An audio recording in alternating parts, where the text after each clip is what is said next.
उर्वशी प्रथम अंक। अब पहले अंक में क्या है, यहाँ राजा पुरूरवा की राजधानी है प्रतिष्ठानपुर। की राजधानी कौन सी है? प्रतिष्ठानपुर है। उसके पास एक एकांत पुष्प कानन मतलब फूलों का बगीचा है। एकांत मतलब एक कोने में फूलों का बगीचा है। शुक्ल पक्ष की रात है मतलब पूर्णमासी की रात है, पूरा चांद आसमान में खिला हुआ है। नटी और सूत्रधार मतलब जिसका एंकर है, इस नाटक का एंकर, उसकी वाइफ जो है वो चांदनी की प्रकृति में उसकी शोभा का पान कर रहे हैं, मतलब प्रकृति का आनंद ले रहे हैं। अब सूत्रधार कहता है, नीचे पृथ्वी पर वसंत की कुसुम विभा छाई है, ऊपर है चंद्रमा द्वादशी का निर्मेघ गगन में, खुली नीलिमा पर विकीर्ण तारे यूं दीप रहे हैं, चमक रहे हो नील चीर पर बूटे जो चांदी के, या प्रशांत निसीम जल धीमे जैसे चरण चरण पर नील वारी को फोड़ ज्योति के दीप निकल आए हों। तो सूत्रधार कहता है, नीचे पृथ्वी पर धरती पर बसंत की कुसुम विभा मतलब फूलों से भरा बगीचा है। बसंत ऋतु में जो पुष्प खिल जाते हैं, चारों तरफ हरियाली छा जाती है, इस प्रकार का वातावरण बगीचे में है। और ऊपर आसमान में जो द्वादशी का चांद है मतलब पूर्णिमा का जो चांद है, निर्मेघ मतलब बादलों का बादल, एक भी बादल नहीं है, उस गगन में पूरा चांद चमक रहा है। और खुली नीलिमा पर विकीर्ण तारे यूं दीप रहे हैं। नीलिमा मतलब पूरे नीले आसमान के अंदर जो तारे हैं वो दीपक की तरह टिमटिमा रहे हैं, और वो ऐसे लग रहे हैं जैसे नीले पल्ले पर, साड़ी के नीले पल्ले पर चांदी के बूटे जड़े हुए हैं। इस प्रकार से वो तारे दिखाई पड़ रहे हैं। या उनको हम ऐसे भी कह सकते हैं कि एक सागर में जहां लहरों को फोड़ फोड़ कर जगह जगह पर दीपक निकल आए हों, इस प्रकार से वो तारे आसमान में चमक रहे हैं। अब इसका आंसर करती है नटी, जो उसकी वाइफ है, वो कहती है, इन दीपों के बीच चंद्रमा मंद मंद चलता है, मंद मंद चलती है नीचे वायु श्रांत मधुवन की, मद विवल कामना प्रेम की मानो अलसाई सी, कुसुम कुसुम पर विरम मंद मधुगति में घूम रही हो। अब जो उसकी वाइफ है, पत्नी जो है, नटी जो है, वो कहती है, इन दीपों के बीच मतलब जो तारे हैं, उन दीपों के बीच जो चांद है वो धीरे धीरे आगे बढ़ रहा है, धीमी धीमी चाल से चल रहा है। और मंद मंद चलती है नीचे वायु श्रांत मधुवन की। मधुवन मतलब वो बगीचा एकदम बहुत ज्यादा सुगंधित है पूरी तरह से। उस बगीचे में भी जो हवा है वो बहुत धीरे धीरे बह रही है। मद विवल कामना प्रेम की मतलब मन में जो है प्रेम की कामना जाग रही है, ठीक है, मतलब मानो अलसाई मतलब जो मन में कामना है वो अलसाई हुई जो कामना है वो जाग रही है। और कुसुम कुसुम पर विरम मंद मधुगति से घूम रही हो, और जो हर फूल पर विरम मंद मतलब जो मधुमक्खी है वो धीरे धीरे मधुगति से धीरे धीरे उसके ऊपर घूम रही हो, इस प्रकार का वहां वातावरण है। अब सूत्रधार कहता है, सारी देह समेट निबिड़ आलिंगन में भरने को गगन खोलकर वहां विशुद्ध वसुधा पर झुका हुआ है। ऐसा लग रहा है कि जो आसमान है वो अपनी पूरी बाहें खोलकर धरती को अपने गले लगा लेना चाहता है, धरती को अपने गले से लगाना चाहता है। वसुधा मतलब धरती होता है, विशुद्ध मतलब जो ये वसुधा है, जो धरती है, वो बेहोश सी हुई पड़ी है, तो उसको वो आलिंगन में भरने के लिए तत्पर है, जो आसमान है। नटी कहती है, सुख की सुगंभीर वेला मादकता की धारा में समाधिस्थ संसार अचेतन बहता सा लगता है। सुख की गंभीर वेला, सुगंभीर वेला मतलब ऐसे वातावरण में जो है, जो वेला, ये जो समय है, ये एकदम सुख से भरा हुआ है। और मादकता की धारा मतलब एकदम ऐसा लगता है कि एक नशा सा छाया हुआ है, अजीब अलग सा नशा है। समाधिस्थ संसार, जिसके अंदर पूरा जो संसार है वो ऐसा लगता है समाधि में लीन हो गया है, समाधि में लीन हो गया है और बिना होश में एकदम बहता हुआ चला जा रहा है। सूत्रधार कहता है, स्वच्छ कोमुदी में प्रशांत जगती यूं दमक रही है, सत्य रूप तजकर जैसे हो समा गई दर्पण में, शांति शांति सब और मंजुमानो चंद्रिका मुकुर में, प्रकृति देख अपनी शोभा अपने को भूल गई हो। मतलब स्वच्छ कोमुदी में प्रशांत जगती हो यूं दमक रही है, मतलब कोमुदी मतलब जो चांद की शीतल छाया होती है, साफ सुथरी एकदम साफ सुथरी रोशनी में पूरी जो जगती है, पूरा जो संसार है वो चमक रहा है, दमक रहा है।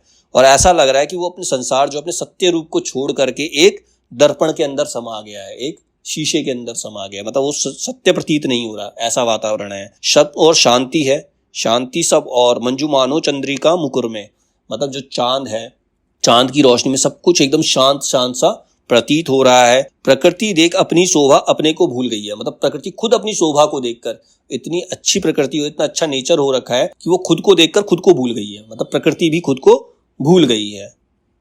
अब ऊपर आकाश में रचनाओं और नुपुरों की ध्वनि सुनाई देती है। अब ये वातावरण का वर्णन कर रहे हैं इतनी देर में, ऊपर आकाश से नुपुर मतलब होता पायल, पाजेब, उसकी ध्वनि आवाज सुनाई पड़ती है। बहुत सी अप्सराएं एक साथ नीचे उतर रही हैं। अब वो देखते हैं नट और नटी जो हैं, सूत्रधार और नटी जो देखते हैं ऊपर से स्वर्ग से अप्सराएं उतरकर धरती की ओर आ रही हैं। अब नटी कहती है शांति शांति सब और, किंतु यह कणन कणन स्वन स्वन कैसा, अतल व्योम उर में ये कैसे नुपुर झलक रहे हैं। उगी कौन सी विभा इंदु की किरणें लगी लजाने, ज्योत्सना पर यह कौन अपर ज्योत्सना छाई जाती है। कलकल करती हुई सलील सी गाती धूम मचाती, अंबर से ये कौन कनक प्रतिमाएं उतर रही है। अब जब वो अप्सराएं नीचे आ रही हैं तो उतने में नटी कहती है सब और शांति है, लेकिन इस शांति में ये पाजेबों की आवाज कैसी आ रही है। व्योम और मतलब अंधेरे में ये जो नुपुर है, ये पायल कहाँ से झनक रही है। ये ऐसा लग रहा है कौन सी विभा, विभा मतलब कौन सी रोशनी। एक तो चांदनी की रोशनी थी, अब अप्सराएं आ रही तो ये कौन सी नई रोशनी आ गई है, ये कौन सी नई किरणें आ गई हैं जो ज्योत्सना, ज्योत्सना मतलब चांद की रोशनी को भी लजा रही हैं। ये कौन सी नई ज्योत्सना आ गई है। और एकदम कलकल करती हुई गाती हुई धूम मचाती हुई अंबर से ये कौन सी कनक प्रतिमाएं उतर रही है। कनक प्रतिमाएं मतलब कनक होता सोना, सोने की प्रतिमाएं कौन सी ये धरती पर उतर रही हैं। उड़ी आ रही छूट कुसुम वल्लिया कल्प कानन से, या देवों की वीणा की रागनियां भटक गई हैं। उतर रही है ये नूतन पंक्तियां किसी कविता की, नई अर्चियों सी समाधि के झिलमिल अंधियाले में, या वसंत के सपनों की तस्वीरें घूम रही हैं तारों भरे गगन में फूलों भरी धरा के भ्रम से। कहती है उड़ी आ रही छूट कुसुम वल्लियां कल्प कानन में, मतलब ऐसा लग रहा है कि कल्प कानन मतलब कल्पना का जंगल, कानन मतलब होता है जंगल, कल्पना के जंगल में नई नई कुसुम वल्लियां मतलब नई नई कलियां खिल रही हैं, नई नई कलियां आ रही हैं। या ऐसा लग रहा है कि जो देवों की वीणा है, देवों की जो वीणा है वो अपनी रागनी को भटक गई हैं, मतलब ये जो अप्सराएं हैं अपना रास्ता भूलकर पृथ्वी की ओर आ रही हैं। और ये ऐसा लग रहा है वो जब वो जैसे आसमान से नीचे उतर रही तो ऐसा लग रहा है कि किसी कवि की नई पंक्तियां, किसी कवि की कविता की नई पंक्तियां उतर रही हों, या किसी साधु की समाधि से कि झिलमिल अंधियाले में कोई नई रोशनी आ रही हो, या वसंत के सपनों की तस्वीरें घूम रही है। मतलब वसंत में तो ऐसा वातावरण है, ये सबका सपना ही होगा कि बहुत सुंदर वातावरण है और ऊपर से अप्सराएं उतरती हुई आ रही, तो इसकी कल्पना करना मुश्किल है। और यह ऐसा लग रहा है तारों भरे गगन में फूलों भरी धरा के भ्रम से, ऐसा लगता है कि वो जो गगन है उसमें तारों से भरा हुआ है, उसको देखकर उनको फूलों का भ्रम हो गया, इसीलिए वो पृथ्वी पर आ रही हैं। सूत्रधार लो पृथ्वी पर आ पहुंची ये सुषमाएं अंबर की, उतरे हो जो गुच्छ गीत गाने वाले फूलों के, पद निक्षेपों में बल खाती हैं भंगिमा लहर की, सजल कंठ से गीत हंसी के फूल झरे जाते हैं, तन पर भीगे हुए वसन हैं किरणों की जाली के, पुष्प रेणु भूषित सबके आनन क्यों दमक रहे हैं, कुसुम बन गई हो जैसे चांदनियां सिमट सिमट कर। अब इतने में वो जो अप्सराएं हैं वो पृथ्वी पर आ गई, तो सूत्रधार कहता है ये जो अंबर की सुषमाएं मतलब अंबर की जो अप्सराएं हैं वो पृथ्वी पर आ गई हैं, और इस प्रकार से आ गई हैं जैसे गुच्छ गीत गाने वाले, मतलब गीत गाने वाले फूल गुच्छों में उतर आए हों, इस प्रकार से उतर के आई हैं। पद निक्षेपों में बल खाती है भंगिमा लहर की, मतलब वो इस तरह से लहरा कर चल रही हैं जैसे कोई बिजली लहरा रही हो। सजल कंठ से गीत हंसी के फूल झरे जाते हैं, मतलब उनके कंठ से वो गीत गाती हुई जा रही हैं, और जब वो हंसती है तो ऐसा लगता है कि उनके होठों से फूल झड़ रहे हों। और उनके तन पर भीगे हुए वसन है, वसन मतलब कपड़े, ऐसा लगता है कि जो उनके कपड़े हैं वो किरणों की जाली से बने हुए हैं, किरणों की जो चंद्रमा की किरणें उसकी जाली से उनके वस्त्र बने हुए हैं। पुष्प रेणु भूषित सबके आनन यूं दमक रहे हैं, पुष्प रेणु भूषित मतलब उनके जो चेहरे हैं वो फूलों से सजे हुए हैं, ठीक है, फूलों से सजे हुए। आनंद मतलब चेहरा होता है, उनके चेहरे इस प्रकार से दमक रहे हैं, और ऐसा लगता है कुसुम बन गई हो जैसे चांदनियां सिमट सिमट कर, मतलब जो चांद की चांदनी है उसको सिमट सिमट कर ये जो अप्सराएं आई हैं ऐसा लगता है अलग अलग पुष्प के रूप में चांद की चांदनी नीचे उतर कर आ गई है। नटी कहती है फूलों की सखियां हैं ये या विधु की प्रेयसियां हैं, ये सारी जो है फूलों की सखियां हैं या विधु की प्रेयसियां हैं, विधु मतलब देवों की प्रेमिकाएं हैं, ठीक है। सूत्रधार नहीं चंद्रिका नहीं, ना तो कुसुमों की सहचरियां हैं ये जो शशधर के प्रकाश में फूलों पर उतरी हैं, मनमोहिनी अभुक्त प्रेम की जीवित प्रतिमाएं हैं, देवों की रणक्लांति मदिर नयनों से हरने वाली स्वर्गलोक की अप्सरियां कामना काम के मन की। तो कहता चंद्रिका नहीं, अपनी पत्नी को चंद्रिका के नाम से पुकारता है, कहता है ये फूलों की सहचरियां नहीं है, ये फूलों की सखियां नहीं हैं, ये जो उतर कर आई हैं प्रकाश में फूलों की तरह उतर कर आई हैं ये देवताओं की, ये मनमोहिनी अभुक्त प्रेम की जीवित मतलब ये प्रेम की जीवित प्रतिमाएं हैं, ये प्रेम के लिए हैं। देवों की रण क्लांति मदिर नयनों को हंसे हरने वाली है, मतलब जो देवों की जो उदासी होती है उसको ये अपने नैनों से हर लेती है, उनको प्रेम प्रदान करती हैं। ये सारी स्वर्ग लोक की अप्सरियां हैं और ये सबके मन की कामना भी हैं। नटी, पर सुरपुर को छोड़ आज ये भू पर क्यों आई हैं? ये फिर ऐसा ही है तो देवलोक को छोड़कर जमीन पर क्यों आई है? सूत्रधार, यूं ही किरणों के तारों पर चढ़ी हुई क्रीड़ा में इधर उधर घूमते कभी भू पर भी आ जाती हैं। यह संभव है कुछ कारण भी हो इनके आने का, क्योंकि मर्त्य तो अमरलोक को पूर्ण मान बैठा है, पर कहते हैं स्वर्गलोक भी सम्यक पूर्ण नहीं है। पृथ्वी पर है चाह प्रेम को स्पर्श मुक्त करने की, गगन रूप को बाहों में भरने को अकुलाता है। गगन भूमि दोनों अभाव से पूरित हैं, दोनों के अलग अलग हैं प्रश्न और हैं अलग अलग पीड़ाएं। हम चाहते तोड़कर बंधन उड़ना मुक्त पवन में, कभी कभी देवता दे धरने को अकुलाते हैं। एक स्वाद है त्रिविध लोक में, एक स्वाद वसुधा पर। कौन श्रेष्ठ है कौन हीन यह कहना बड़ा कठिन है। जो कामना खींच कर नर को सुरपुर ले जाती है, वही खींच लाती है मिट्टी पर अंबर वालों को। किंतु सुने भी तो ये परियां बातें क्या करती हैं। कहता है जब नटी उनसे पूछती हैं कि ये देवलोक छोड़कर भूमि पर क्यों आई हैं, तो उसका जवाब सूत्रधार देता है। कहता है कि कभी कभी किरणों के तारों पर चढ़ी हुई ये खेलते खेलते रास्ता भटक कर इधर उधर भूमि पर भी आ जाती हैं। या ये भी संभव है कि इनके आने का कुछ और कारण भी हो सकता है, क्योंकि मर्त्य तो अमरलोक को पूर्ण मान बैठा है। मतलब हम लोग तो ये चाहते हैं, हम लोगों के हिसाब से तो अमरलोक जो है, स्वर्गलोक जो है पूर्ण है, वहां पर कोई कमी नहीं है, किसी को कोई पीड़ा नहीं है। पृथ्वी के लोग ये मानते हैं, पर कहते हैं स्वर्गलोक भी सम्यक पूर्ण नहीं है। लेकिन स्वर्गलोक भी पीड़ाओं से मुक्त नहीं है, वो पूरा नहीं है। पृथ्वी पर है चाह प्रेम को स्पर्श मुक्त करने की, पृथ्वी पर जो प्रेम है वो स्पर्श मुक्त हो जाता है। देवताओं को वो प्रेम प्राप्त नहीं होता जो पृथ्वी पर इंसान को प्राप्त होता है, वो देवताओं को कभी भी प्राप्त नहीं होता। गगन रूप को बाहों में भरने को अकलाता है, मतलब मनुष्य जो है वो गगन को अपनी बाहों में भरना चाहता है, वो स्वर्गलोक के सुख भोगना चाहता है। गगन भूमि दोनों अभाव से पूरित हैं, दोनों के अलग अलग हैं प्रश्न और हैं अलग अलग पीड़ाएं। मतलब गगन और भूमि, आसमान और धरती दोनों में अपने आप में पूर्ण नहीं है, दोनों में कुछ ना कुछ कमियां हैं, दोनों के अलग अलग प्रश्न हैं, दोनों की अलग अलग पीड़ाएं हैं, अलग अलग परेशानियां हैं। हम चाहते तोड़कर बंधन उड़ना मुक्त पवन में, हम तो ये चाहते सारे बंधन तोड़कर हम आकाश में उड़ सकें, हम पर कोई रोक टोक ना हो। लेकिन कभी कभी जो देवता हैं वो भी धरती पर जन्म लेना चाहते हैं, जन्म लेने के लिए वो भी तड़पते हैं, वो भी धरती पर आके धरती का सुख भोगना चाहते हैं। एक स्वाद है त्रिविध लोक में, एक स्वाद वसुधा पर। एक तो स्वर्ग का स्वाद है जो स्वर्ग वालों को पता, और एक स्वाद धरती पर भी है, वसुधा पर भी है। कौन श्रेष्ठ है कौन हीन ये कहना बड़ा कठिन है। किसका सुख ज्यादा श्रेष्ठ है, किसका सुख ज्यादा अच्छा है, ये कहना बड़ा मुश्किल है। जो कामना खींच कर नर को सुरपुर ले जाती है, हमारी कामना क्या है, स्वर्ग को प्राप्त करने की, स्वर्ग जाना चाहते हैं, वही खींच लाती है मिट्टी पर अंबर वालों को। तो देवताओं को वही कामना जो है जमीन पर खींच कर ले आती है। लेकिन छोड़ो, हम ये परियां क्या बातें करती है हम इनको सुनते हैं। अब नटी और सूत्रधार वृक्ष की छाया में जाकर अदृश्य हो जाते हैं, मतलब छुप जाते हैं। अप्सराएं पृथ्वी पर उतरती हैं तथा फूल हरियाली और झरनों के पास घूम घूम कर गाती हैं और आनंद मनाती हैं। अब इसमें अप्सराओं के संवाद दे रखे हैं। अप्सराओं में सबसे पहले है सैजन्य।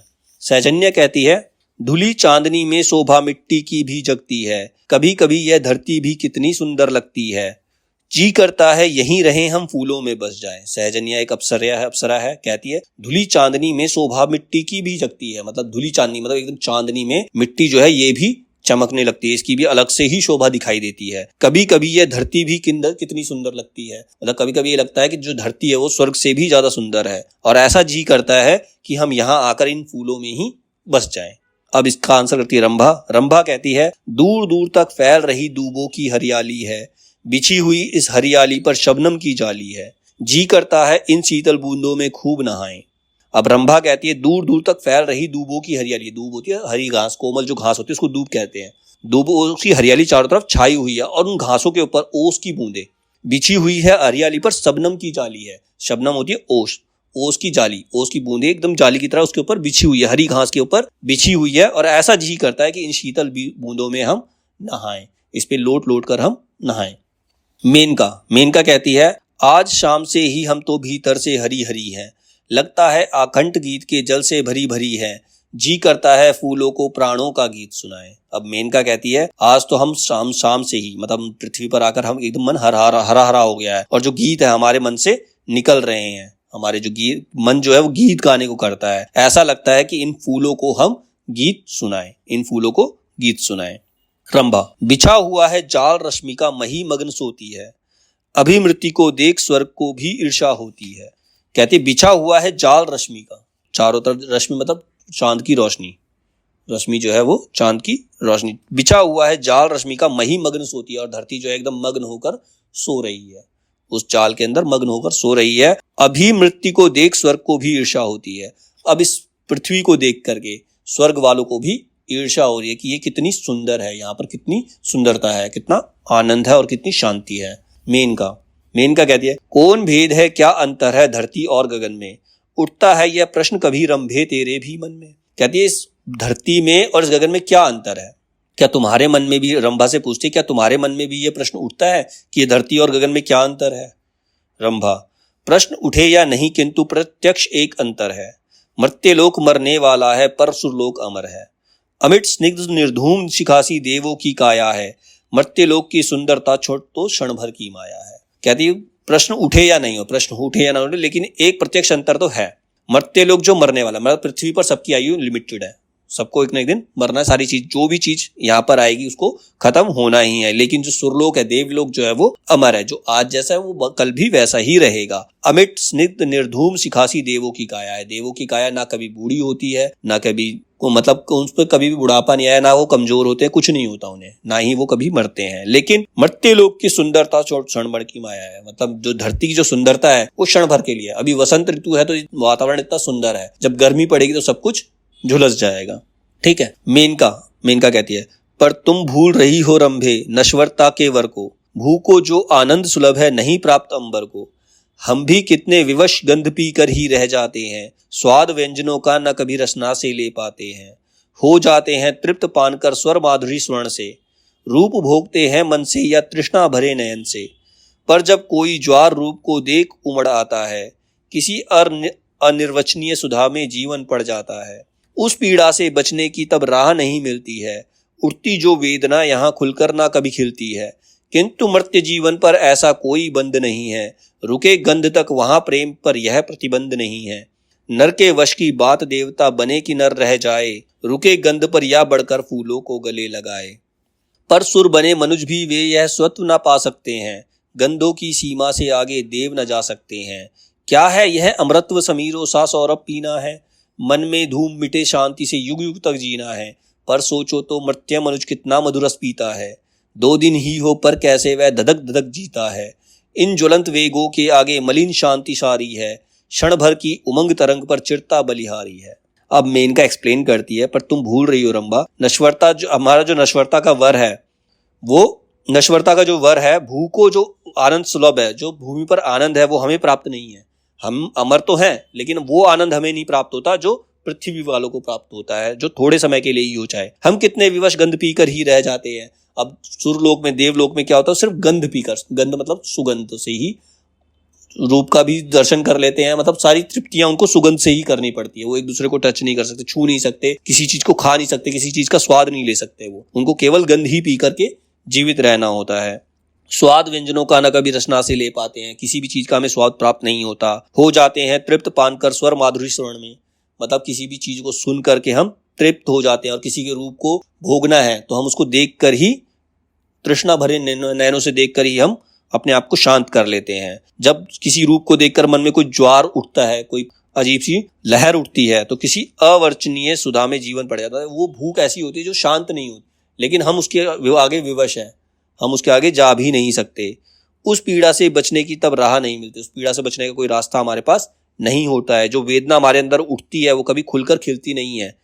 किंतु मर्त्य जीवन पर ऐसा कोई प्रतिबंध नहीं है। जो मृत्यु लोक है, जो पृथ्वी लोक है, यहाँ पर ऐसा कोई प्रतिबंध नहीं है। वो गंध पर नहीं रुकते, वो उसको भोग सकते हैं, चाहे वो रूप हो, चाहे वो फल हो, चाहे किसी भी चीज हो, वो उसको भोग सकते हैं, उन पर कोई प्रतिबंध नहीं है।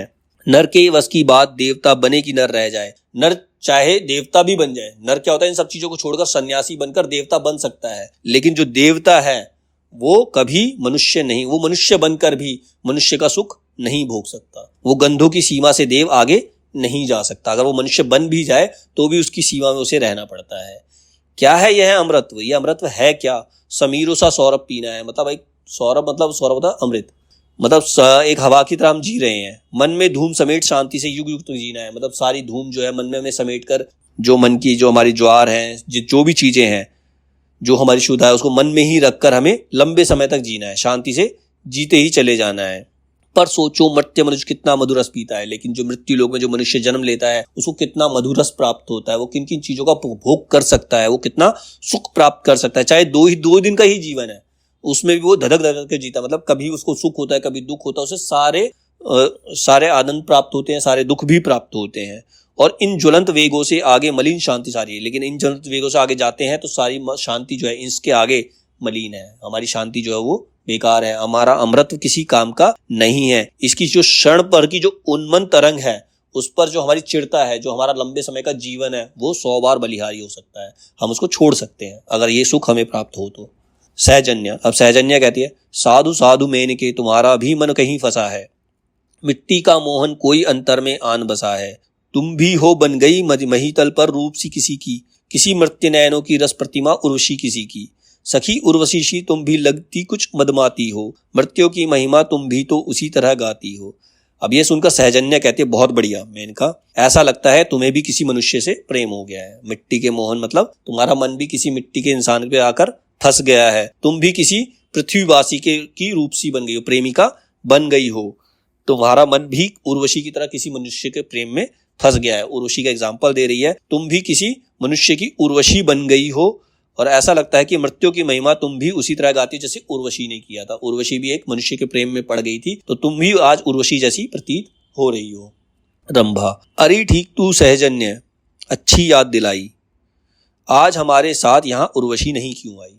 तो तूने बहुत अच्छा याद दिलाया, तुमने उर्वशी की याद दिला दी, लेकिन उर्वशी हमारे साथ आज यहाँ पर क्यों नहीं आई है। सहजन्य, वाह, तुम्हें ही ज्ञात नहीं कथा प्राण प्यारी की, तुम ही नहीं जानती प्रेम की व्यथा दिव्य नारी की, नहीं जानती हो कि एक दिन हम कुबेर के घर से लौट रही थी, जब इतने में एक दैत्य ऊपर से टूटा लुब्ध शयनसा हमको त्रास अपरिमित देकर, और तुरंत उड़ गया उर्वशी को बाहों में लेकर। क्या तुम भूल गई हो, तुम्हें ध्यान नहीं है, तुम नहीं जानती कि ये प्रेम की व्यथा उस नारी की, दिव्य नारी मतलब उर्वशी की प्रेम की व्यथा क्या तुम नहीं जानती। तुम नहीं जानती एक दिन जब हम कुबेर के घर से वापस आ रहे थे, कुबेर देवता है, तो उनके घर से जब हम वापस लौट रहे थे, तभी ऊपर से एक दैत्य आया, राक्षस आया, और उर्वशी को लेकर के वो उड़ गया। यहाँ से उर्वशी की कथा स्टार्ट होती है। रंभा कहती है, बाहों में ले उड़ा अरी, और आगे की कथा सुनाओ। अच्छा, उसको बाहों में लेकर उड़ गया राक्षस, इसके आगे की कथा बताओ। सहजन्य, यही कि हम रो उठी दौड़कर कोई हमें बचाओ। तो जब वो उसको लेकर उड़ गया तो हम सब रोने लगी, और हमने दौड़कर कहा कि कोई हमें बचाओ। रंभा, तब क्या हुआ। सहजन्य, पुकार हमारी सुनी एक राजा ने, दौड़ पड़े वह सदैव उर्वशी को अविलंब बचाने, और उन्हीं नरवीर नृपति के पौरुष से भुजबल से मुक्त हुई उर्वशी हमारी उस दिन काल कवल से। उस राक्षस का नाम काल कवल था। हमारी पुकार सुनकर एक राजा दौड़े और उन्होंने उर्वशी को बिना देर किए बचा लिया। उस वीर पुरुष ने अपनी बाहुबल से उर्वशी को मुक्त कराया और उस दैत्य काल कवल का वध किया।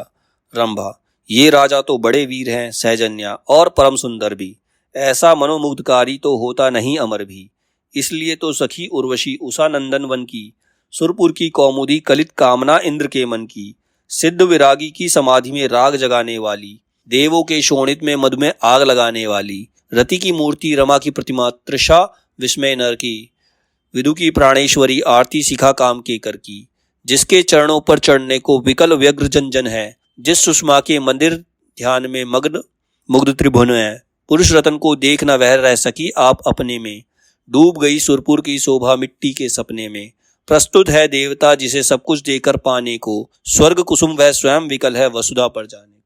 उसकी वीरता को देखकर सहजन्या कहती है, वो जो राजकुमार था, जो राजा था, वो बहुत ज्यादा सुंदर भी था और मनोमुग्धकारी भी था, मन को मुक्त करने वाला था, लेकिन वो अमर नहीं था, वो देवता नहीं था। इसलिए तो सखी जो उर्वशी है, उषा नंदनवन की, नंदनवन स्वर्ग का बाग है, वहां की जो उषा है, सुबह की रोशनी से कंपेयर किया है, वो सुरपुर की कौमुदी है, कलित कामना है, इंद्र के मन की कामना है, इंद्र उसकी कामना करते हैं उर्वशी की, और वो सिद्ध विरागी की समाधि में राग जमाने को, एक सिद्ध समाधि में अगर कोई साधु व्यस्त भी है, पूरा समाधि में समाया भी हुआ है, तो उसके भी विराग को वो ध्वस्त कर सकती है उर्वशी। देवों के शोणित के मधु में आग लगाने वाली, मतलब देवों के मन में भी वो बेचैनी उत्पन्न कर देती है। रति की मूर्ति, रति जो है कामदेव की पत्नी है, बहुत ही ज्यादा सुंदर, तो वो रति की मूर्ति है, रमा की प्रतिमा है। तृषा विस्मय नर की, मतलब विस्मय नर जो नर है, जो बेचैन रहता है उसके मन की प्यास भी वही है। विदु की प्राणेश्वरी है, आरती सीखा काम के कर की, जिसके चरणों पर चढ़ने को विकल व्यग्र जन है। मतलब उसके चरणों पर तो हर एक व्यक्ति उसके चरणों पर चढ़ जाना चाहता है, उसके चरणों पर झुक जाना चाहता है। जिस सुषमा के मदिर ध्यान में गगन मुग्ध त्रिभुवन है, पूरा त्रिभुवन जिसके रूप में डूबा हुआ है, जिसके रूप से सभी प्रभावित हैं। पुरुष रत्न को देख, मतलब उस पुरुष को देखकर वह उर्वशी भी अपने आपे में नहीं रह पाई, वो अपने कंट्रोल में नहीं रह पाई। और जो सुरपुर की शोभा थी, देवलोक की जो शोभा थी, वो मिट्टी के सपने में खो गई। वो भी धरती पर आने के स्वप्न देखने लगी। प्रस्तुत है देवता जिसे सब कुछ देकर पाने को, मतलब जो देवता है अपना सब कुछ देकर भी उस उर्वशी को पाने के लिए तैयार हैं। वह स्वर्ग कुसुम, स्वर्ग कुसुम वह स्वयं विकल है, मतलब वो खुद जमीन पर जाने को तत्पर है। इसके लिए राजा पुरूरवा के लिए। रंभा, सो क्या अब उर्वशी उतरकर भू पर सदा रहेगी, निरी मानवी बनकर मिट्टी की सब व्यथा सहेगी। तो क्या अब उर्वशी जो है वो हमेशा के लिए धरती पर ही रहेगी और एक इंसान बनकर जो भी लोग इंसानों को पीड़ाएं होती हैं, क्या वो उन सभी पीड़ाओं को सहेगी। सहजन्य, सो जो हो पर प्राणों में उसके जो प्रीति जगी है, अंतर की प्रत्येक शिरा में ज्वाला जो सुलगी है। छोड़ेगी वह नहीं उर्वशी को अब देव निलय में, ले जाएगी खींच उसे उस नृप के बाहुवलय में। कहते जो होना है वो होगा। उसके प्राणों में जो प्रीति, मतलब उसके मन में जो प्रेम जाग गया है, उसके अंतर में जो प्रेम की ज्वाला सुलग गई है, वह उर्वशी को अब देवलोक में रहने नहीं देगी। वो उस राजा की बाहों में ही जाकर रुकेगी। रंभा, ऐसा कठिन प्रेम होता है, प्रेम इतना कठिन होता है कि वो स्वर्ग के सारे सुखों को त्याग कर चली जाएगी। सहजन्या, इसमें क्या विस्मय है, कहते हैं धरती पर सब रोगों से कठिन प्रणय है। लगता है यह जिसे उसे फिर नींद नहीं आती है, दिवस रुदन में रात आह भरने में कट जाती है। मन खोया खोया आंखें कुछ भरी भरी रहती हैं, भीगी पुतली में कोई तस्वीर खड़ी रहती है। सखी उर्वशी भी कुछ दिन से खोई खोई सी, तन से जगी स्वप्न के कुंजों में मन से सोई सी। खड़ी खड़ी अनमनी तोड़ती हुई कुसुम पंखड़ियां, किसी ध्यान में पड़ी गवा देती घड़ियों पर घड़ियां। दृक से झरते हुए अश्रु का ज्ञान नहीं होता है, आया गया कौन इसका कुछ ध्यान नहीं होता है। मुख सरोज मुस्कान बिना आभा विहीन लगता है, भुवन मोहिनी श्री का चंद्रानन मलिन लगता है। सुनकर जिनकी झमक स्वर्ग की तंद्रा फट जाती थी, योगी की साधना सिद्ध की नींद उठ जाती थी। वे नुपुर भी मौन पड़े हैं, निरानंद सुरपुर है। देव सभा में लहर लास्य की अब वह नहीं मधुर है। क्या होगा उर्वशी छोड़ जब हमें चली जाएगी।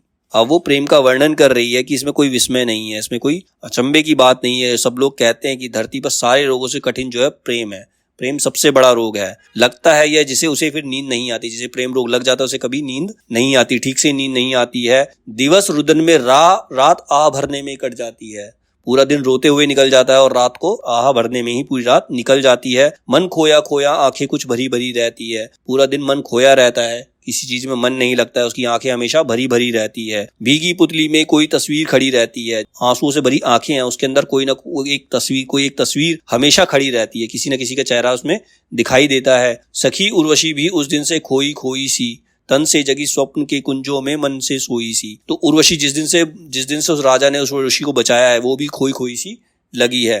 तन से जगी मतलब वह जग रही है, लेकिन फिर भी किसी के स्वप्नों में खोई हुई लगती है, वो किसी के सपनों में खोई रहती है। खड़ी खड़ी अनमनी तोड़ती हुई कुसुम पंखड़ियां, वो खड़े खड़े अनमने तरीके से फूलों की पंखड़ियां तोड़ती रहती है। किसी के ध्यान में वो पूरी की घड़ियां मतलब पूरा टाइम बिता देती है। उसकी आंखों से दृग मतलब उसकी आंखों से जो आंसू बहते हैं, उसको खुद को ज्ञान नहीं होता, उसकी आंखों से आंसू बह रहे हैं, कौन आ रहा है कौन जा रहा है इसका उससे कोई ध्यान नहीं रहता। उसका मुख सरोज मुस्कान में, मतलब उसका जो उर्वशी का जो चेहरा है वो बिना मुस्कान से बिल्कुल आभा विहीन लगता है। उस पर जो चमक थी, उसके चेहरे पे जो चमक थी वो चली गई है।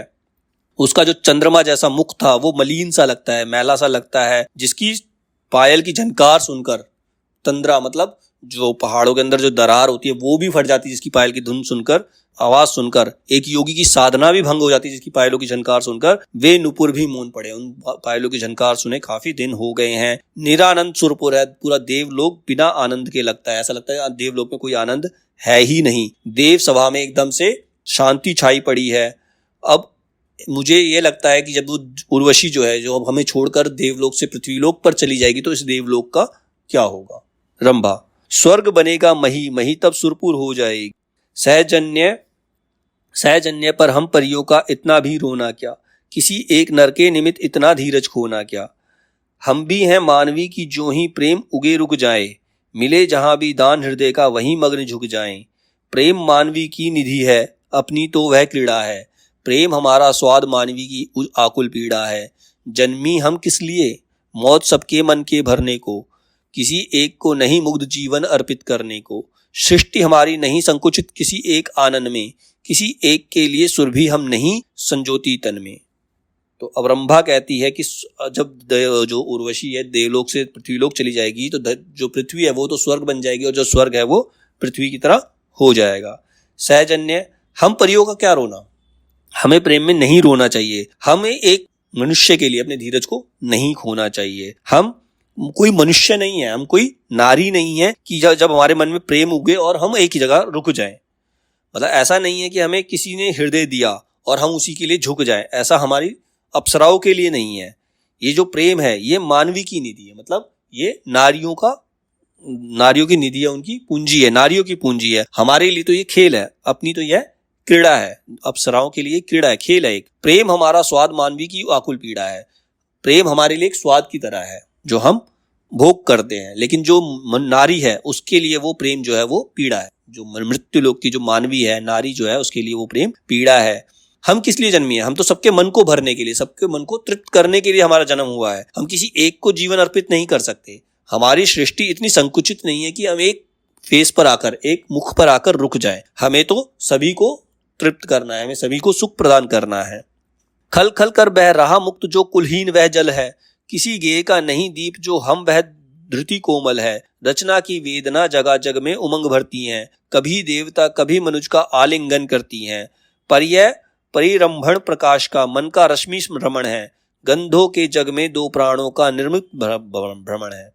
खलकर कल बह रहा मुक्त जो कुलहीन वह जल है, मतलब हम जो है ऐसा जल है जो किसी कुल का नहीं है, किसी गेय का नहीं दीप जो हम घृति कोमल है, मतलब हम जो अप्सराएं हैं वो किसी एक घर का दीपक नहीं बन सकती। रचना की वेदना जगह जग में उमंग भरती है, हम तो केवल जग में उमंग, खुशी देने के लिए हैं, लोगों को शांत करने के लिए है। कभी हम देवता के पास होते हैं तो कभी किसी इंसान का आलिंगन करते हैं।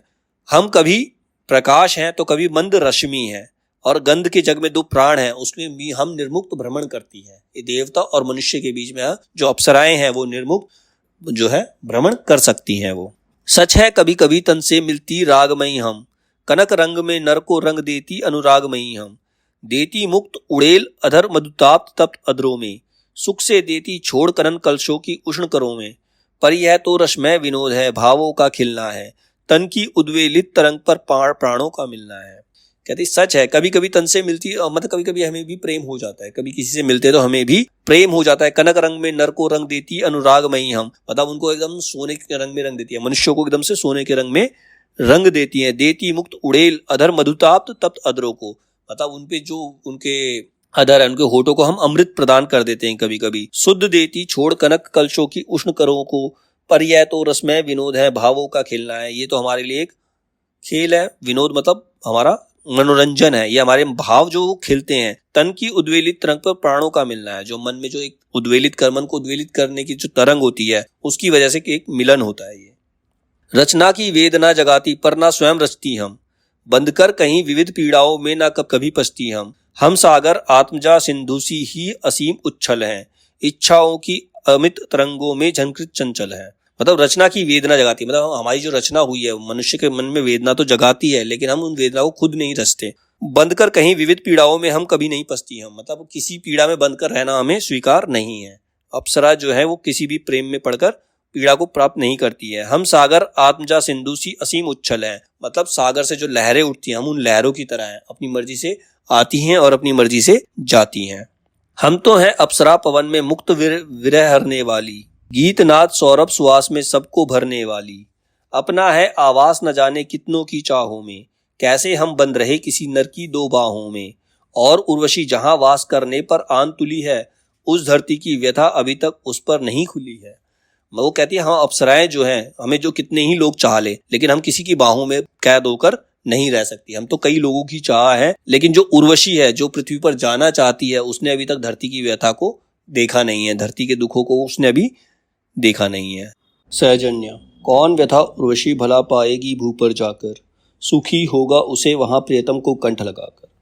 अब सहजन्या कहती है, जब उर्वशी कहती है कि वो वहां जाकर उसे उसकी पृथ्वी की व्यथा का उसे नहीं पता, वहां जाकर वो दुखी होगी, तो सहजन्या यही कहती है उसके बारे में कि उर्वशी अगर भू पे जाएगी, जमीन पर जाएगी, तो उसे सुख ही प्राप्त होगा। जब वो अपने प्रेमी के पास जाएगी तो उसे सुख की प्राप्ति होगी, अपने प्रियतम को कंठ लगाकर उसे सुख का ही अनुभव होगा, तो उसे क्या तकलीफ हो सकती है पृथ्वी पर जाकर। रंभा, तो सुख तो होगा, परंतु यह मही बड़ी कुत्सित है, जहां प्रेम की मादकता में भी यातना निहित है। नहीं पुष्प ही अलम, वहां भल भी जन्ना होता है, जो भी करती प्रेम उसे माता बनना होता है। तो अब रंभा कहती है जो सुख तो होगा, परंतु ये मही जो है, मतलब ये पृथ्वी जो है, मही का मतलब होता है जब पृथ्वी जो है बहुत ही ज्यादा शापित है। वहां पर प्रेम का नशा तो होता है, लेकिन उस प्रेम के नशे में भी यातना सहनी पड़ती है, कभी अपनी प्रेमी से बिछड़ने की, कभी हर तरह की यातनाओं को सहना पड़ता है। मतलब प्रेम की मादकता तो है, लेकिन साथ साथ यातनाएं भी हैं। वहां पर केवल प्रेम में पुष्प बनकर काम नहीं चलता, एक स्त्री को वहां पर फल भी जनना होता है, यानी कि उसे माता भी बनना पड़ता है। जो भी स्त्री पृथ्वी पर प्रेम करती है उसे माता बनना होता है। और मातृपद को पवित्र धरती यद्यपि कहती है, पर माता बनकर नारी क्या क्लेश नहीं सहती है। तन हो जाता शिथिल, जान में यौवन गल जाता है, ममता के रस में प्राणों का वेग पिघल जाता है। रुक जाती है राह स्वप्न जग में आने जाने की, फूलों में उन्मुक्त घूमने की, सौरभ पाने की। मेघों में कामना नहीं उन्मुक्त खेल करती है, प्राणों में फिर नहीं इंद्रधनुषी उमंग भरती है। अब रंभा कहती है कि जो भी स्त्री पृथ्वी पर प्रेम करती है उसे माता बनना होता है। यहाँ हालांकि माता को मातृपद को, जब कोई स्त्री माता बनती है तो उसे पवित्र माना जाता है, धरती पर मातृपद को पवित्र माना जाता है, लेकिन माता बनकर नारी को अलग अलग प्रकार के कष्टों का सामना करना पड़ता है। उसका जो शरीर होता है वो ऊर्जाहीन हो जाता है, कमजोर हो जाता है। माता बनने के बाद उसका शरीर कमजोर हो जाता है और उसका सारा यौवन, उसका जो सारी सुंदरता है वो ढल जाती है। और ममता के रस में प्राणों का वेग पिघल जाता है। जब वो अपने बच्चे को जन्म देती है तो उसके ममता में वो अपना सब कुछ भुला देती है, और उसमें उसके जो खुद के सपने होते हैं वो खत्म हो जाते हैं। उसके खुद के कोई सपने नहीं रहते। जो पहले फूलों में बिना किसी रुकावट में घूम सकती थी, उनका आनंद प्राप्त कर सकती थी जो स्त्री, वो माता बनने के बाद वैसा प्राप्त नहीं करती, यानी कि उसके अंदर कामना भी नहीं होती वो सब प्राप्त करने की। जो नारी पहले मेघों में उन्मुक्त, मतलब बिना स्वतंत्र होकर खेला करती थी, वो और अपने मन में इंद्रधनुषी रंगों को सजाया करती थी, तो माता बनने के बाद उसके अंदर से ये इच्छा समाप्त हो जाती है। रोग शोक संताप जरा सब आते ही रहते हैं, पृथ्वी के प्राणी विषाद नित पाते ही रहते हैं। अच्छी है यह भूमि जहां बूढ़ी होती है नारी, कण भर मधु का लोभ और इतनी विपत्तियां सारी। वो कहती है यहाँ पृथ्वी पर स्त्री को सारे रोग शोक संताप इन सब चीजों का सामना करना पड़ता है। पृथ्वी के लोगों के जीवन में सब चीजें आती ही रहती हैं। पृथ्वी पर प्राणी को मतलब दर्द भी सहना पड़ता है।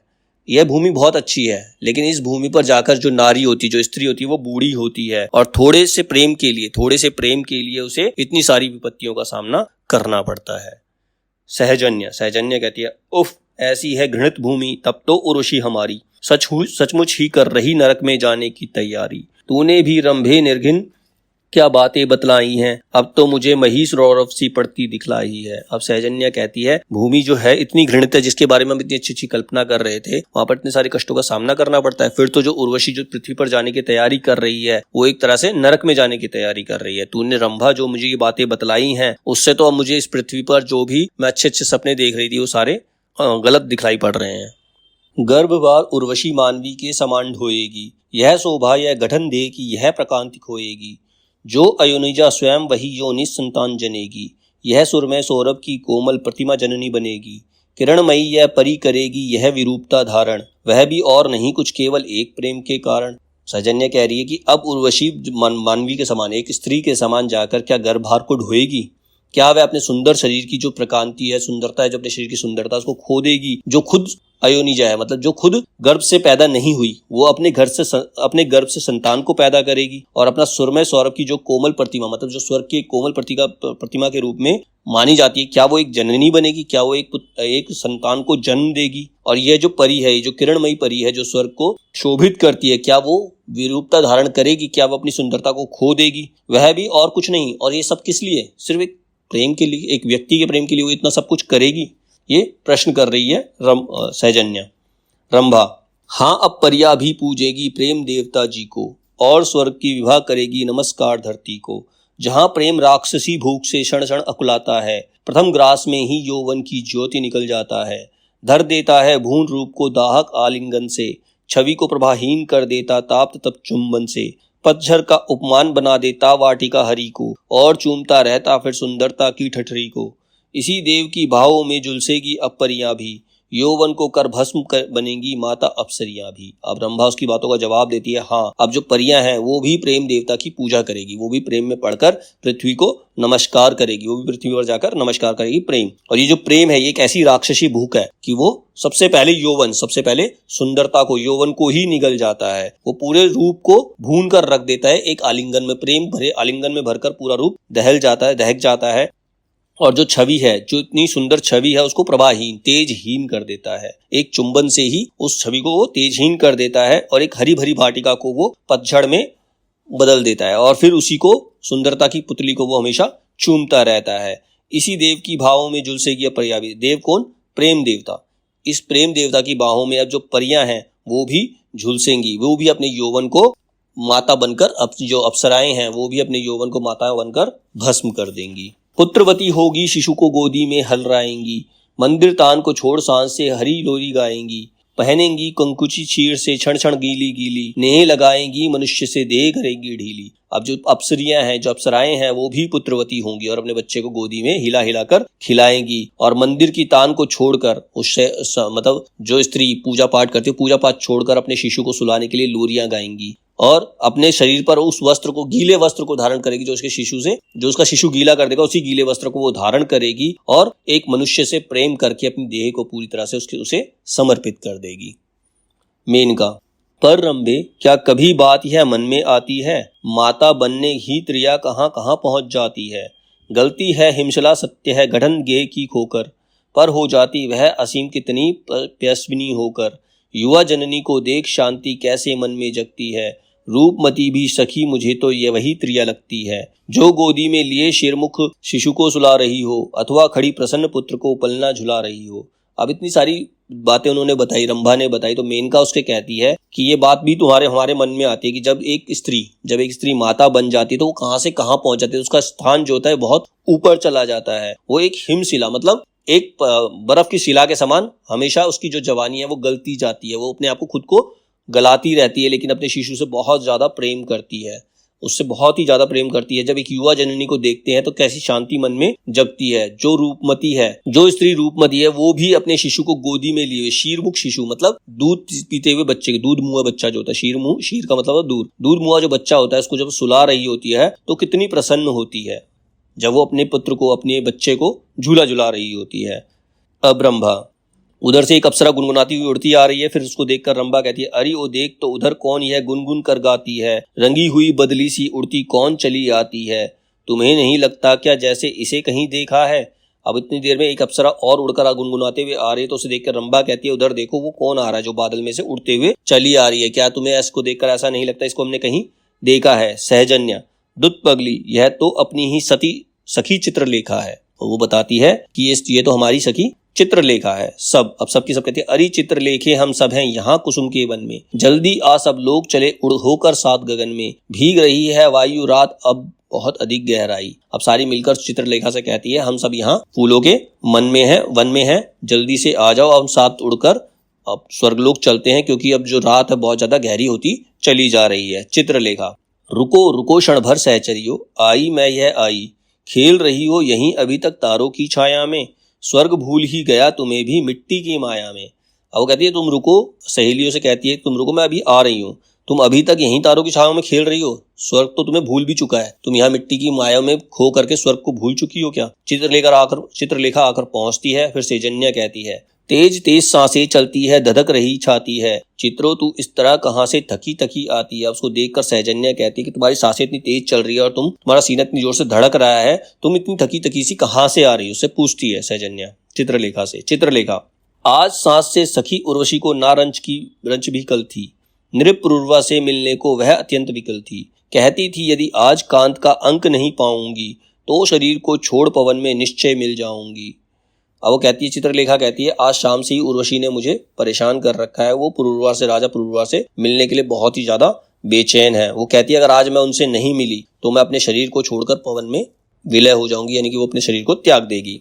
रोक चुकी तुम बहुत अधिक, अब और ना रोक सकोगी, दिव में रखकर मुझे नहीं जीवित अवलोक सकोगी, भला चाहती हो मेरा तो वसुधा पर जाने दो, मेरे हित जो भी संचित हो भाग्य मुझे पाने दो।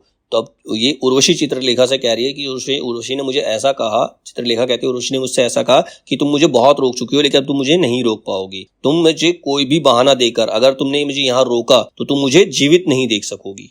जीवित अवलोक का मतलब देख सकोगी, जीवित नहीं देख सकोगी। अगर तुम मेरा भला चाहती हो तो मुझे वसुधा मतलब धरती पर जाने दो, और जो मेरा भाग्य है उसे मुझे पाने दो। जो मेरे लिए भाग्य में लिखा है मैं वो पाना चाहती हूँ। नहीं दिखती कहीं शांति मुझको अब देव विलय में, बुला रहा मेरा सुख मुझको प्रिय के बाहुबले में। वो कह रही है, उर्वशी कह रही है कि मुझे अब स्वर्ग में, इस स्वर्ग में कोई शांति प्राप्त नहीं हो रही है।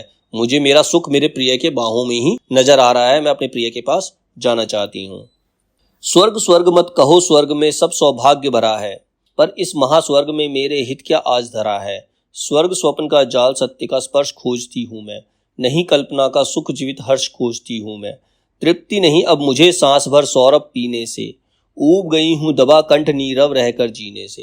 वो कहती कि तुम स्वर्ग स्वर्ग मत कहो, स्वर्ग स्वर्ग का आलाप मेरे सामने मत करो। मुझे पता है स्वर्ग में सारा सौभाग्य है, पर इस महास्वर्ग में मेरे लिए आज कुछ भी नहीं है, मेरे हित के लिए यहाँ कुछ नहीं है। ये जो स्वर्ग है मुझे स्वप्न जाल की तरह प्रतीत हो रहा है। मैं अपने इसमें सत्य खोजने की कोशिश कर रही हूँ। मैं सुख की कल्पना नहीं करना चाहती। मुझे एक जीवित हर्ष चाहिए, मुझे सच्ची खुशी चाहिए, मुझे खुशी का आभास नहीं चाहिए। तृप्ति नहीं अब मुझे सांस भर सौरभ पीने, सौरभ मतलब अमृत, मुझे अमृत पीने से अब तृप्ति नहीं होगी। मैं पृथ्वी पर जाकर प्रेम पाकर अपने आप को तृप्त करना चाहती हूँ।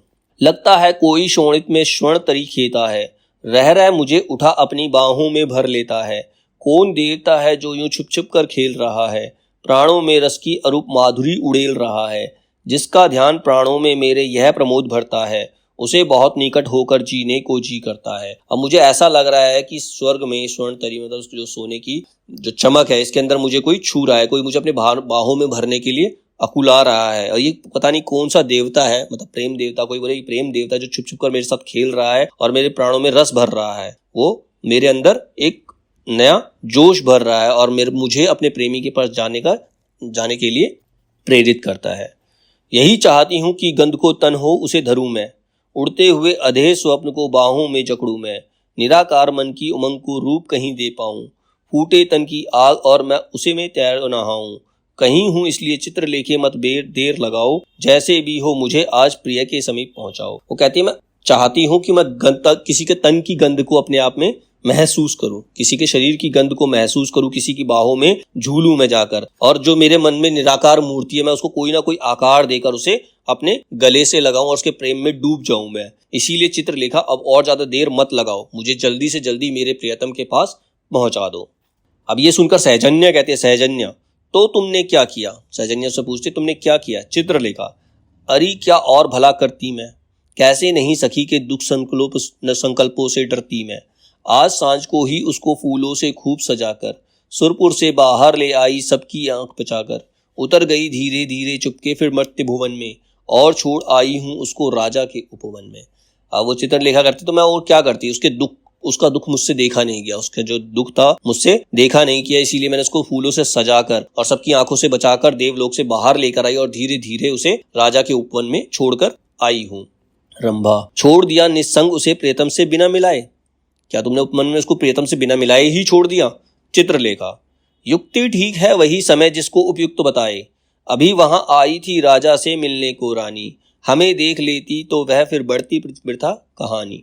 कहती है ये तुम्हारी बात तो ठीक है, लेकिन हर चीज का एक समय होता है। जब हम उपवन में गई थी तो उस राजा से उसकी रानी मिलने आई थी, अगर वो हमें देख लेती तो एक अलग सी कहानी बन जाती। नृप को पर है विदित उर्वशी उपवन में आई है, अतः मिलन की उत्कंठा उसके मन में छाई है। रानी जो ही गई प्रकट उर्वशी कुंज से होगी, फिर तो मुक्त मिलेंगे निर्जन में गृहिणी वियोगी। कहती लेकिन नृप राजा को पता है कि उपवन में उर्वशी आई है, जैसे ही और राजा के अंदर भी उर्वशी से मिलने की उत्कंठा छाई हुई है, वो भी उर्वशी से मिलना चाहता है। जैसे ही रानी जाएगी वो दोनों गृहिणी और वियोगी, वो दोनों प्रेमी आपस में मिलेंगे। रंभा, अरे एक रानी भी है राजा को? अब रंभा हैरान होकर पूछती है कि राजा की रानी भी है? चित्रलेखा, तो क्या भय है, तो इसमें डरने वाली क्या बात है। एक घाट पर किस राजा का रहता बांध प्रणय है, नया बोध श्रीमंत प्रेम का करते ही रहते हैं। नित्य नई सुंदरताओं पर मरते ही रहते हैं, सहधर्मिणी गेह में आती कुल पोषण करने को, पति को नहीं नित्य नूतन मादकता से भरने को, किंतु पुरुष चाहता भीगना मधु के नए क्षणों में, नित्य चूमना एक पुष्प अभिसिंचित ओष कणों से। जितने भी हो कुसुम कौन उर्वशी सदृश पर होगा, उसे छोड़ अन्यत्र रमे दुर्गहीन कौन नर होगा। कुल की हो जो भी रानी उर्वशी हृदय की होगी, एकमात्र स्वामिनी निरपति के पूर्ण प्रणय की होगी। तो कहती है अगर राजा की रानी तो उसमें डरने वाली क्या बात है। राजा कभी भी एक घाट पर बंधा नहीं रहता, वो किसी भी एक स्त्री के साथ बंधकर नहीं रह सकता। उसके मन में तो प्रेम चलता ही रहता है, वो नई नई सुंदरता को पाने के लिए अकुलाता ही रहता है। जो उसकी रानी होती है, सहधर्मिणी होती है, वो तो कुल का पोषण करने के लिए आती ही है। उसका धर्म होता है कि वो कुल की रीति को निभाए। लेकिन जो पति है, जो राजा है, उसे नई नई मादकता चाहिए, उसे नए नए पुष्पों को चूमना अच्छा लगता है। और जितने भी कुसुम हो, और उर्वशी उस रानी के लिए, तो उर्वशी को कौन इग्नोर कर सकता है। उर्वशी को देखकर कोई भी उर्वशी पर मोहित हो सकता है। वो सब कुछ छोड़कर कोई, अगर उस उर्वशी को छोड़कर कोई नर जाएगा तो वो अंधा ही होगा। दृढ़हीन मतलब वो अंधा होगा जो उर्वशी को छोड़कर जाएगा। कुल की उसकी कोई भी रानी हो, लेकिन उसके हृदय की रानी तो उर्वशी ही बनेगी। वो उसके हृदय की एकमात्र स्वामिनी उर्वशी होगी। सहजन्य तब तो अब ऊपर स्वर्ग में ही तू उसको धर आई है, नंदन वन को लूट ज्योति में भू को भर आई है। फिर तो तू उसे सीधे सीधे, कहती है सहजन्य कहती है, फिर तो तू उसे सीधे सीधे स्वर्ग ही दे के आ गई है। मतलब जहां वो मिले वो नंदन वन है, नंदन वन स्वर्ग में है, तो नंदन वन की जो ज्योति है, जो आभा है, वो तू जमीन पर रखकर आ गई है, जो कि उर्वशी है। मेनका अपर स्वर्ग तुम कहो, किंतु मेरे मन में संशय है। कौन जानता है राजा का कितना तरल हृदय है। सखी उर्वशी की पीड़ा माना तुम जान चुकी हो, चित्रे पर क्या इस भांति नृप को पहचान चुकी हो। तड़प रही उर्वशी स्वर्ग तजको जिसको वरने को, प्रस्तुत है वह भी क्या उसका आलिंगन करने को। दहक उठी जो आग चित्र लेके अमर्त्य के मन में, देखा कभी धुआं भी उसका तूने मर्त्य भुवन में। अब मेनका उससे पूछती है कि तुम स्वर्ग को तो धरती पर रख के आ गई हो, लेकिन मेरे मन में एक शंका है, संशय है कि राजा का हृदय भी उतना ही तरल है, राजा भी उर्वशी से उतना ही प्रेम करता है जितनी पीड़ा उर्वशी के मन में है। तुम्हें उर्वशी के मन की पीड़ा तो पता है, लेकिन क्या तुम राजा की पीड़ा को जानती हो कि राजा भी उससे मिलने के लिए बेचैन है। जैसे उर्वशी स्वर्ग को त्याग कर उसे वरने के लिए प्रस्तुत है, सब कुछ त्याग कर उसके साथ जाने के लिए तैयार है, उसका आलिंगन करने को तैयार है, क्या वो सारी जो तड़प है वो राजा के अंदर भी है। चित्रलेखा धुआं नहीं ज्वाला देखी है, ताप उभयदिक सम है। जो अमर्त्य की आग मर्त्य की जलन ना उसमें कम है। सुखा मोद से उदासीन जैसे उर्वशी विकल है, उसी भांति दिन रात कभी राजा को रंच न कल है। मतलब उस चित्रलेखा कहती है धुआं नहीं, मैंने पूरी की पूरी ज्वाला देखी है, जो राजा के मन में ज्वाला धधक रही है। जो अमर्त्य जो स्वर्ग जिसकी मृत्यु नहीं होती, तो जो आग अमर्त्य में, मतलब जो आग उर्वशी में, अमर्त्य का मतलब उर्वशी, जो आग उर्वशी में है वही राजा के मन में भी है। वो भी एकदम से उर्वशी के बिना उदासीन है, उदास है, और वो दिन रात राजा को शांति नहीं लेने दे रही उर्वशी की याद। छिपकर सुना एक दिन कहते उन्हें स्वयं निज मन से, वृथा लौट आया उस दिन उज्जवल मेघों के वन से।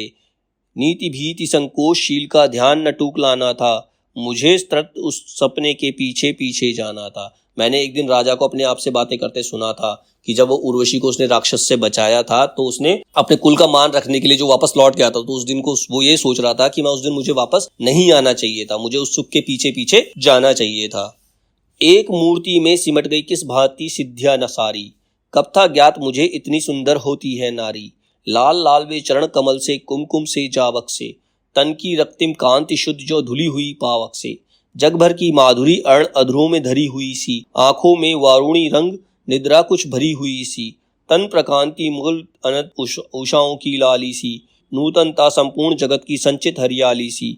पग पड़ते ही फूट पड़े विद्रुम प्रवाल धुलों से, जहां खड़ी हो वहीं व्योम भर जाए श्वेत फूलों से। अब राजा जो है उर्वशी के रूप का वर्णन कर रहा है कि उर्वशी कैसी थी। जैसे उसने देखा, मैंने एक ही मूर्ति में, मतलब एक नारी की मूर्ति में सारी सिद्धियां समा गई हो, ऐसी प्रतीत हो रही थी उर्वशी। मुझे इतना ज्ञात नहीं था कि कोई नारी इतनी भी सुंदर हो सकती, जिसके लाल लाल चरण हैं, कुमकुम से उसके जावक हैं, और उसका जो रंगती, मतलब जो उसकी कांति है, जो उसकी चमक है, वो एकदम धुली हुई अग्नि की प्रकार है, एकदम चमक रही है। तो वो इसमें पूरी तरह से उर्वशी का रूप वर्णन करता है राजा। दर्पण जिसमें प्रकृति रूप अपना देखा करती है, वह सौंदर्य कला जिसका सपना देखा करती है। नहीं उर्वशी नारी है, आभा है निखिल भुवन की, रूप नहीं निष्कलुष कल्पना है त्रष्टा के मन की। फिर बोले जाने कब तक परितोष प्राण पाएंगे। मतलब जो उर्वशी है वो एक दर्पण है जिसमें प्रकृति अपना रूप देख सकती है, मतलब एक दर्पण के समान है। उर्वशी जो है इतनी साफ सुथरी है कि उसके अंदर प्रकृति भी अपना रूप देख सकती है। सौंदर्य कला जिसका सपना देखती है। उर्वशी नारी नहीं है, वो एक आभा है, एक चमक है। अब कब जाने उसके दर्शन होंगे मुझे और कब मेरे मन को शांति प्राप्त होगी। अंतरंगनी में पड़े स्वप्न कब तक जलते जाएंगे, जाने कब कल्पना रूप धारण कर अंक भरेगी, कल्पता जाने आलिंगन से कब तपन हरेगी।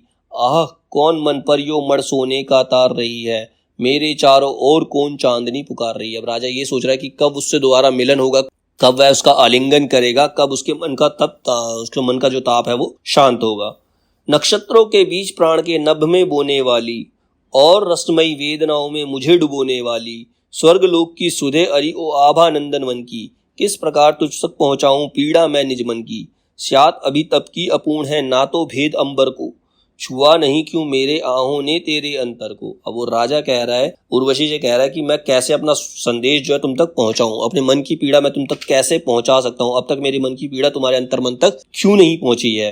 पर मैं नहीं निराश सृष्टि में व्याप्त एक ही मन है, और शब्द गुण गगन रोकता रव का नहीं गवन है। निश्चय विरहा कुल पुकार से कभी स्वर्ग डोलेगा, और नीलिमा पुंज हमारा मिलन मार्ग खोलेगा। राजा कहता है एक ना एक दिन तो मेरे मन की पीड़ा तुम्हारे तक पहुंचेगी ही, और जब मेरे मन की पीड़ा तुम तक पहुंचेगी तो हमारे मिलन के द्वार अपने आप ही खुल जाएंगे।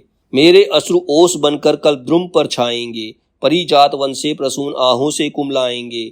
मेरे मर्म पुकार मोहिनी वृथा नहीं जाएगी, आज ना तो कल तुझे इंद्रपुर में वह तड़पाएगी, और वही लाएगी नीचे तुझे उतार गगन से, और फिर दे छोड़ मैं ही मिलने आऊंगा मन से। तो कहता है एक ना एक दिन तो मेरे आंसू जो है ओस बनकर तुम्हें द्रवित कर ही देंगे। जब मेरी मन के साथ तुम तक पहुंचेगी तो तुम स्वयं ही उतरकर नीचे आ जाओगी, तो फिर मैं अपने शरीर को छोड़कर पूरे मन से तुमसे मिलने आऊंगा।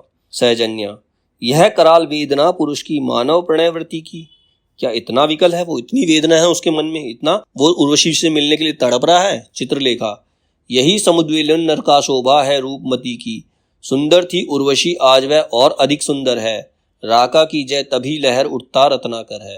कहती यही तो नर की शोभा है। पहले जो उर्वशी थी बहुत ज्यादा रूपमती थी, लेकिन जब एक पुरुष से प्रेम कर रहा है तो आज उससे वो पहले से भी ज्यादा सुंदर है, जैसे एक लहर जो है समुद्र, रत्नाकर मतलब समुद्र से उठकर नीचे आ रही है। सहजन्या महाराज पर बीत रहा इतना कुछ, तब तो रानी समझ गई होंगी मन ही मन सारी गूढ़ कहानी। कहती अगर इतना कुछ बीत रहा है, राजा इतना व्याकुल है, तब तो रानी को सब कुछ पता चल गया होगा, सारा रहस्य रानी को पता चल गया होगा। चित्रलेखा कैसे समझे नहीं प्रेम छिपता है कभी छिपाए, कुलवामा क्या करे किंतु यह जब यह विपत्ति आ जाए, प्रिय की प्रीति हेतु रानी को कोई व्रत साध रही है, सुना आजकल चंद्र देवता को आराध रही है। कहती कैसे नहीं समझे, प्रेम कभी छुपाए नहीं छुपता, रानी को सब समझ आता है, लेकिन वो अपने कुल की मर्यादा के लिए क्या कर सकती है। उसके ऊपर जो विपत्ति आई है, अपने प्रियतम का प्रेम पाने के लिए रानी व्रत कर रही है, चंद्रदेव की आराधना कर रही है कि उसका पति किसी और के पास ना जाए। सहजन्या तब तो चंद्रनानन चंद्र से अच्छी होड़ पड़ी है, फिर तो चंद्रमा के ऊपर बड़ी विपत्ति आ गई है। एक तरफ उर्वशी एक तरफ रानी व्रत कर रही है। मेनका यह भी है कुछ ध्यान, रात अब केवल 4 घड़ी है, इतनी बातें तुम कर रही हो, क्या तुम्हें ध्यान है कि अब रात खत्म होने वाली है, रात बीतने वाली है। रंभा अच्छा कोई तान उठाओ उड़ो मुक्त अंबर में, भूको नभ के साथ मिलाए चलो गीत के स्वर में। तो कहते ठीक है, कोई गीत गाते हैं और सीधा हम स्वर की ओर चलते हैं, और सब मिलकर गाना गाते और गाते गाते आकाश में विलीन